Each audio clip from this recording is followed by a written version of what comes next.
ഞാനൊരു സിനാരിയോ നിങ്ങൾക്ക് മുന്നിൽ വെച്ച് തരാം. ആ സിനാരിയോയിൽ നിങ്ങൾ എപ്പോഴും പെട്ടുപോയിട്ടുണ്ടെങ്കിൽ നിങ്ങൾ വീഡിയോ അവസാനം വരെ കാണാം, നിങ്ങൾക്ക് വളരെ യൂസ്ഫുൾ ആയിരിക്കും.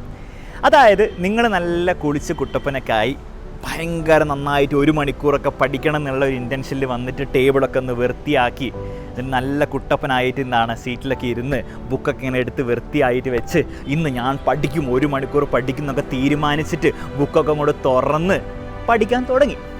ഒരു 5 മിനിറ്റിൽ ആകുമ്പോഴത്തേക്കും നിങ്ങളുടെ മനസ്സിലൊരു ചിന്ത വരും, 2 മിനിറ്റ് ഇൻസ്റ്റാഗ്രാം എടുത്ത് നോക്കിയാലോ, അത് 2 മിനിറ്റ് ഒന്ന് വെള്ളം കുടിച്ച് വേണമെങ്കിൽ അച്ഛനും അമ്മേൻ്റെ അടുത്ത് അല്ലെങ്കിൽ ചേട്ടൻ്റെ അടുത്ത് എന്തെങ്കിലും പറഞ്ഞ് സംസാരിച്ച് വന്നാലോ, അല്ലെങ്കിൽ 2 മിനിറ്റിൽ പോയിട്ട് ഒരു ചായ ഉണ്ടാക്കുമോ അല്ലെങ്കിൽ ഒരു മാഗി ഉണ്ടാക്കുമോ അല്ലെങ്കിൽ ഒരു ബിസ്ക്കറ്റ് വാങ്ങിച്ചു ഇപ്പോൾ പോയി അടുക്കളയിൽ പോയി എടുത്തുകൊണ്ട് വന്നാലോ എന്നുള്ളൊരു ചിന്ത വന്നു കഴിഞ്ഞ് പിന്നെ നിങ്ങൾ ആ പരിപാടി തുടങ്ങി കഴിഞ്ഞിട്ട് പിന്നെ പഠനമൊക്കെ ഫുൾ അലങ്കോലോ ആയി പിന്നെ ഇതേ കാര്യം ഇടയ്ക്കിടയ്ക്ക് ഇങ്ങനെ കയറി വന്ന് ഈ ഡിസ്ട്രാക്ഷനൊക്കെ ആയി അവസാനം ആ ദിവസത്തെ പഠിത്തം പോയി.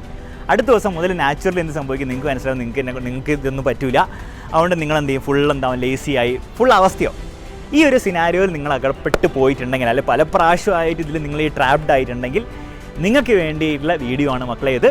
ഈ വീഡിയോ അവസാനം വരെ കാണാം. ഓക്കെ, ഈ ഒരു ഡിസ്ട്രാക്ഷൻ എന്ന് പറഞ്ഞാൽ നമ്മുടെ ജനറേഷനിൽ എല്ലാവർക്കും ഉള്ള പ്രശ്നമാണ്. എനിക്കും നിങ്ങൾക്കും ഒക്കെ ഉള്ളൊരു പ്രശ്നമാണ്. കാരണം എന്താണ്, നമുക്ക് കുറേ കാര്യങ്ങൾ ചെയ്യാനുണ്ട്. നമുക്ക് ടി വി കാണാം, നമുക്ക് ഇൻസ്റ്റാഗ്രാം നോക്കാം, യൂട്യൂബ് നോക്കാം, വേറെയുള്ള പല സോഷ്യൽ മീഡിയ ആപ്സ് നോക്കാം. അങ്ങനെ പല കാര്യങ്ങളും നമ്മുടെ മുന്നിലുണ്ട്. നമ്മുടെ മൈൻഡ് എന്താണ് എപ്പോഴും ഓസിലേറ്റ് ചെയ്തുകൊണ്ടിരിക്കുകയാണ്. നമ്മൾ ഇൻസ്റ്റാഗ്രാം കുറച്ച് നേരം നോക്കുന്നു, പെട്ടെന്ന് നമുക്ക് തോന്നുന്നു യൂട്യൂബ് നോക്കാം, വേണ്ട യൂട്യൂബ് എടുക്കുന്നു, യൂട്യൂബ് നോക്കേണ്ടെങ്കിൽ പെട്ടെന്ന് നമുക്ക് എന്തെങ്കിലും ഗെയിം കളിക്കാൻ തോന്നുന്നു, ഗെയിം എടുക്കുന്നു, അടുത്ത വേറെ എന്തെങ്കിലും സ്നാപ്ചാറ്റ് നോക്കാൻ നോക്കും. അപ്പോൾ നമ്മുടെ മനസ്സ് ഒരേ സമയത്ത് പല കാര്യങ്ങളിൽ ഇങ്ങനെ ഫോക്കസ്ഡ് ആയതുകൊണ്ട് നമുക്കൊരു പ്രത്യേക കാര്യത്തിൽ കുറേ നേരം ഫോക്കസ്ഡ് ആയി ഇരിക്കാനുള്ള കഴിവൊക്കെ കുറേയൊക്കെ നമുക്ക് പോയി. അതാണ് പ്രശ്നം. കാരണം നമ്മുടെ മൈൻഡ് എപ്പോഴും പ്രാക്ടീസ് ചെയ്യുന്നത് എന്തിനാണ്, നമ്മുടെ മൈൻഡ് എപ്പോഴും പ്രാക്ടീസ് ചെയ്യുന്ന ഡിസ്ട്രാക്ഷനാണ്. അപ്പോൾ നമ്മുടെ മൈൻഡ് എപ്പോഴും പ്രാക്ടീസ് ചെയ്യുന്ന ഡിസ്ട്രാക്ഷൻ ആണെങ്കിൽ ഓബ്വിയസ്ലി നമ്മുടെ ഡിസ്ട്രാക്ഷനിൽ അടിപൊളിയായിരിക്കില്ലേ. ഫോർ എക്സാമ്പിൾ, നിങ്ങളെപ്പോഴും ഫുട്ബോൾ കളിച്ചുകൊണ്ടിരുന്നാൽ നിങ്ങൾ ഫുട്ബോൾ അടിപൊളിയായിരിക്കും. നിങ്ങളെപ്പോഴും ഗിറ്റാർ വായിച്ചുകൊണ്ടിരുന്ന നിങ്ങൾ ഗിറ്റാറിൽ അടിപൊളിയായിരിക്കും. നിങ്ങളെപ്പോഴും ഫോക്കസ് ചെയ്തുകൊണ്ടിരുന്നാൽ നിങ്ങൾ ഫോക്കസിൽ അടിപൊളിയായിരിക്കും. നേരെ മറിച്ച് നിങ്ങൾ എപ്പോഴും ഡിസ്ട്രാക്റ്റഡ് ആയിക്കൊണ്ടിരുന്നാൽ നിങ്ങളെപ്പോഴും ഡിസ്ട്രാക്ഷനിൽ അടിപൊളിയായിരിക്കും. അപ്പോൾ നമ്മളെല്ലാവരും നമുക്കുള്ളൊരു വലിയ കഴിവെന്ന് വെച്ചാൽ നമ്മൾ ഡിസ്ട്രാക്ഷനിൽ ഭയങ്കര അടിപൊളിയാണ്. നിങ്ങൾ തന്നെ ആലോചിച്ചേക്ക്, നിങ്ങൾ എല്ലാത്തിനും ഡിസ്ട്രാക്ഷൻ ആണെങ്കിൽ നിങ്ങൾ ഭയങ്കര അടിപൊളിയാണ്, നിങ്ങൾക്ക് ഭയങ്കര ഇഷ്ടമാണ് ഡിസ്ട്രാക്ഷൻ. കാരണം നമ്മൾ അതാണ് പ്രാക്ടീസ് ചെയ്തുകൊണ്ടിരിക്കുന്നത്.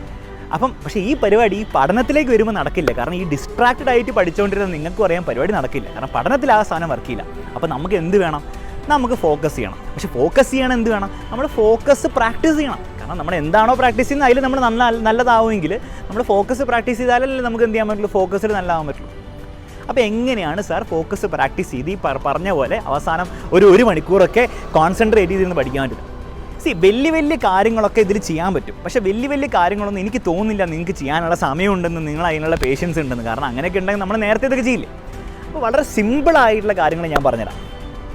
ഫസ്റ്റ് കാര്യം, ഇത് ആക്ച്വലി നമ്മുടെ ഇന്ത്യൻ സ്കൂൾസിലൊന്നും പ്രാക്ടീസ് ചെയ്യാത്ത കാര്യമാണ്. പക്ഷേ ചൈനയിലൊക്കെ ചൈനീസ് സ്കൂൾസിലൊക്കെ ഭയങ്കര ഫേമസ് ആയിട്ടുള്ള കാര്യമാണ്. അവരൊക്കെ ക്ലാസ് തുടങ്ങുന്നതിന് മുമ്പ് ഈ പരിപാടി ചെയ്തിട്ട് തുടങ്ങുള്ളൂ. കാരണം അവർക്ക് ഭയങ്കര എല്ലാ സ്റ്റുഡൻസിനും ഭയങ്കര എഫക്റ്റീവായിട്ട് തോന്നിയുള്ള കാര്യമാണ്. വളരെ സിമ്പിൾ കാര്യമാണ്. നിങ്ങൾ പഠിക്കുന്നതിന് മുൻപ് നിങ്ങൾ ചെയ്യേണ്ടത്രേ ഉള്ളൂ, നിങ്ങൾ ടേബിളിൽ വന്ന് നല്ല കുട്ടപ്പനായിരിക്കും. ഓക്കെ, എന്നിട്ട് നേരെ ബുക്കൊക്കെ എടുത്ത് വായിക്കുന്നതിന് മുൻപ് ഒരു സിമ്പിൾ കാര്യം ചെയ്യാം.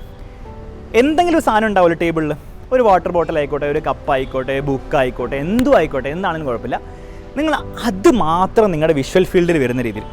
ഇപ്പോൾ ഫോർ എക്സാമ്പിൾ നമ്മൾ പോർട്രേറ്റ് മോഡിലൊക്കെ എങ്ങനെയാണ് കാണുക, പോർട്രേറ്റ് മോഡിൽ ഒരു സാധനം മാത്രം നോക്കണം, ബാക്കിലോണ്ടിൽ എന്തൊക്കെ ഉണ്ട്. അപ്പോൾ അതുപോലെ നിങ്ങൾ ആ പോർട്രേറ്റ് മോഡിൽ ആ സാധനത്തിനെ നോക്കിക്കൊണ്ടിരിക്കുക. ഓക്കെ, നോക്കിക്കൊണ്ടിരിക്കുക. അപ്പോൾ നോക്കിക്കൊണ്ടിരിക്കുമ്പോൾ നിങ്ങളുടെ മനസ്സിലാവും നിങ്ങളുടെ മൈൻഡ് എന്താണ്, എങ്ങോട്ടേക്ക് ഡിസ്ട്രാക്ഷൻ ആയിട്ട് പോകും. എന്തായാലും പോകും, നോക്കിക്കോ. നിങ്ങൾ ഇപ്പോൾ ട്രൈ ചെയ്ത് നോക്കി. ഇപ്പോൾ ഒരു 30 സെക്കൻഡ് എന്നോട് ട്രൈ ചെയ്ത് നോക്കിക്കോ. 30 സെക്കൻഡ് നിങ്ങൾ എന്തെങ്കിലും സാധനങ്ങൾ നോക്കിക്കൊണ്ടിരുന്നോ, നിങ്ങളുടെ മൈൻഡ് എവിടെയൊക്കെ പോകും. അപ്പോൾ നിങ്ങൾ ചെയ്യേണ്ടതെന്ന് വെച്ചാൽ നിങ്ങൾ പ്രശ്നം ഉണ്ടാക്കരുത്, നിങ്ങൾ ഫ്രസ്ട്രേറ്റ് ആവരുത്. നിങ്ങളുടെ മൈൻഡിനെ തിരിച്ച് അതേ സാധനത്തിലേക്ക് കൊണ്ടുവരാം. എന്നിട്ട് അത് മാത്രം നോക്കിക്കൊണ്ടിരിക്കുക, വേറെ ഒന്നും ചിന്തിക്കണമെന്നില്ല. ചിന്തിച്ചാലും കുഴപ്പമില്ല, പക്ഷേ അതിലേക്ക് തന്നെ നിങ്ങളുടെ ഫോക്കസ് ചെയ്തുകൊണ്ടിരിക്കുക. ഇത് നിങ്ങളൊരു 1 മിനിറ്റ് ചെയ്താൽ മതി. ഭയങ്കര സമയം ചെയ്യേണ്ട, 1 മിനിറ്റ് നിങ്ങൾ ചെയ്ത് നോക്കുക. എന്നിട്ട് നിങ്ങൾ നിങ്ങളുടെ പഠനം സ്റ്റാർട്ട് ചെയ്യുക. എന്തെങ്കിലും ഒരു വ്യത്യാസം ഉണ്ടാവും. മെല്ലെ നിങ്ങൾ എല്ലാ ദിവസവും ഇത് ചെയ്ത് വരുന്നതോടെ നിങ്ങളുടെ വ്യത്യാസം ഭയങ്കര എഫക്റ്റായിട്ട് കൊടുക്കും. ആദ്യം തന്നെ ഭയങ്കര എഫക്റ്റ് ഒന്നും വിചാരിക്കരുത്. മെല്ലെ നിങ്ങൾക്ക് അതിൻ്റെ എഫക്റ്റ് ഫീൽ ചെയ്യും. എന്നിട്ട് പഠിച്ചുകൊണ്ടിരിക്കുമ്പോൾ വീണ്ടും ഡിസ്ട്രാക്റ്റഡ് ആവാമെന്ന് തോന്നുന്നതിൻ്റെ മുൻപ് തന്നെ വീണ്ടും എന്ത് ചെയ്യുക, ബുക്ക് അടച്ച് വെക്കുക, ഇതേ സാധനം വീണ്ടും ചെയ്യുക, വീണ്ടും പഠിക്കുക. ഇങ്ങനെയാണ് ഒരു സിമ്പിൾ ട്രിക്ക്. ഓക്കെ, ഇത് സിമ്പിൾ ട്രിക്കാണ്, എല്ലാവർക്കും ചെയ്യാൻ പറ്റുന്ന ട്രിക്കാണ്. ഇതുപോലെ നിങ്ങൾക്ക് ചെയ്യാൻ പറ്റുന്നില്ലെങ്കിൽ അതിൻ്റെ അർത്ഥം നിങ്ങളുടെ A+ നിങ്ങളുടെ ഫുൾ മാർക്കും എന്താണോ നിങ്ങളുടെ എയിം, അതിന് നിങ്ങളുടെ വാല്യൂ ഇല്ല എന്നാണ്. ഓക്കെ, വാല്യൂ ചെയ്യുന്നില്ല എന്നാണ്. അപ്പോൾ ഇത് എന്തായാലും ചെയ്ത് നോക്കണം. രണ്ടാമത്തെ കാര്യം, കുറച്ചും കൂടി ഒരു ലോങ് ടേം കാര്യം ഞാൻ പറഞ്ഞുതരാം. അതായത് വളരെ സിമ്പിളാണ് മക്കളെ. എന്തെങ്കിലും ഫോക്കസ് ഉണ്ടാക്കുന്ന ആക്ടിവിറ്റീസ് നിങ്ങൾ ചെയ്യാം. ഓക്കെ, അതിന് ഏറ്റവും സിമ്പിൾ പരിപാടി എന്ന് പറഞ്ഞാൽ നിങ്ങൾ എന്താ ചെയ്യേണ്ടതെന്ന് വെച്ചാൽ വായനാശീലം നല്ലതായിരിക്കും. അപ്പോൾ എന്ത് വായിക്കുന്നു എന്നുള്ള വലിയ കാര്യമൊന്നുമില്ല. എന്ത് കളിക്കുടുക്കാണെങ്കിലും കുഴപ്പമില്ല, വാൽഡ്രമാണെങ്കിലും കുഴപ്പമില്ല, എന്ത് വേണമെങ്കിലും നിങ്ങൾ എന്ത് ചെയ്യാം, വായിക്കുക. പക്ഷേ വായിക്കുമ്പോൾ എന്ത് ചെയ്യണം, ഡിസ്ട്രാക്ഷൻ ഇല്ലാണ്ട് വായിക്കണം. ഓക്കെ, നിങ്ങൾ 10 മിനിറ്റ് അല്ലെങ്കിൽ 20 മിനിറ്റ് വായിക്കുകയാണെങ്കിൽ 20 മിനിറ്റിൽ വേറെ ഒന്നും നിങ്ങൾ ചെയ്യില്ല എന്ന് നിങ്ങൾ നിർബന്ധം പിടിച്ച് വായിക്കണം. ബാലരമ വായിക്കുമ്പോൾ നിങ്ങൾക്ക് എന്താണ് ഡിസ്ട്രാക്ഷൻ വന്നാലും നിങ്ങൾ വലിയ ചാൻസ് ഇല്ല നിങ്ങൾ പോകാൻ വേണ്ടിയിട്ട്. സോ അങ്ങനത്തെ സിമ്പിളായിട്ടുള്ള എന്തെങ്കിലും സാധനങ്ങൾ നിങ്ങൾ വായിക്കുക.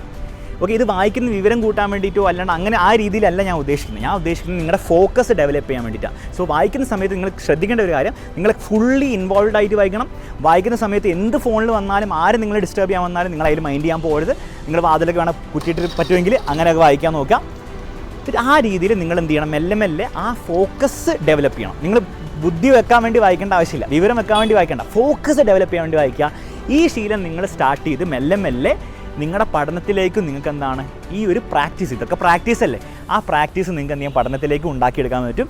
മെല്ലെ മെല്ലെ നിങ്ങൾ ഉറപ്പിച്ചോ, നിങ്ങളുടെ ഫോക്കസ് കൂടി വരും. അവസാനമാകുമ്പോൾ നിങ്ങളുടെ ഫോക്കസ് മാസ്റ്ററാവും. ഓക്കെ, നിങ്ങൾ ആർക്കും ഡിസ്ട്രാക്ട് ചെയ്യാൻ പറ്റാത്ത പോലെ അവസ്ഥയാവും. ഇനിയിപ്പോൾ അങ്ങനെയൊന്നും ആയില്ലെങ്കിലും കുഴപ്പമൊന്നുമില്ല, നമ്മുടെ കാര്യം നടക്കും, പഠനം എന്നുള്ള കാര്യം നടക്കും, അത്രയേ ഉള്ളൂ. ഓക്കെ, അപ്പം വളരെ പ്രാക്ടിക്കലായിട്ട് വളരെ സിമ്പിളായിട്ടുള്ള കുറച്ച് കാര്യങ്ങളാണ് ഞാൻ നിങ്ങൾക്ക് വേണ്ടി പറഞ്ഞു തന്നത്. നിങ്ങൾക്കിത് ഇംപ്ലിമെൻറ്റ് ചെയ്യാൻ പറ്റുകയാണെങ്കിൽ മക്കളെ ഇത്രയേ ഉള്ളൂ, നിങ്ങളുടെ ലൈഫ് തന്നെ മാറ്റിമറിക്കാൻ പറ്റിയ കാര്യങ്ങളാണ്. കാരണം 10ാം ക്ലാസ്സിൽ പ്ലസ് 1 പ്ലസ് 2 പരീക്ഷയ്ക്ക് മാത്രമല്ല ഇത് യൂസ്ഫുൾ, നിങ്ങളുടെ ലൈഫിൽ തന്നെ യൂസ്ഫുൾ ആയിട്ടുള്ള കാര്യങ്ങളാണ് ഞാൻ പറഞ്ഞത്. ഇത് ആക്ച്വലി വലിയ സയൻറ്റിസ്റ്റൊക്കെ റിസർച്ചൊക്കെ ചെയ്ത് ബുക്ക് എഴുതിയ കാര്യങ്ങൾ 200-300 ബുക്കുകളിൽ എഴുതിയ കാര്യങ്ങളാണ് ഞാൻ നിങ്ങൾക്ക് വേണ്ടി 2-3 മിനിറ്റ് കൊണ്ട് പറഞ്ഞു തന്നത്. അപ്പോൾ അത്രയും കാര്യങ്ങളാണ് നിങ്ങളുടെ തലയിലേക്ക് ഇപ്പം ഞാൻ പറഞ്ഞു തന്ന അത്ര ഇൻഫർമേഷൻ പറഞ്ഞു തന്നുള്ള ഒരു വാല്യൂവും കൂടി ഉണ്ടായിക്കോട്ടെ. എന്നിട്ട് ചെയ്തു തുടങ്ങുക. യൂസ്ഫുൾ ആണെങ്കിൽ നിങ്ങൾ തീർച്ചയായിട്ടും കമൻറ്റ് ചെയ്യാൻ മറക്കരുത്. ഇതുപോലത്തെ വേറെ എന്തെങ്കിലും വീഡിയോസൊക്കെ നിങ്ങൾക്ക് ആവശ്യമുണ്ടെങ്കിൽ, നിങ്ങളുടെ പ്രശ്നങ്ങൾ എന്താണെന്ന് പറഞ്ഞു കഴിഞ്ഞാൽ പറ്റുന്ന രീതിയിൽ ഞാൻ നിങ്ങളെ ഹെൽപ്പ് ചെയ്യാൻ വേണ്ടി ട്രൈ ചെയ്യാം. All the best. നമുക്ക് വീണ്ടും മറ്റൊരു വീഡിയോയിൽ കാണാം.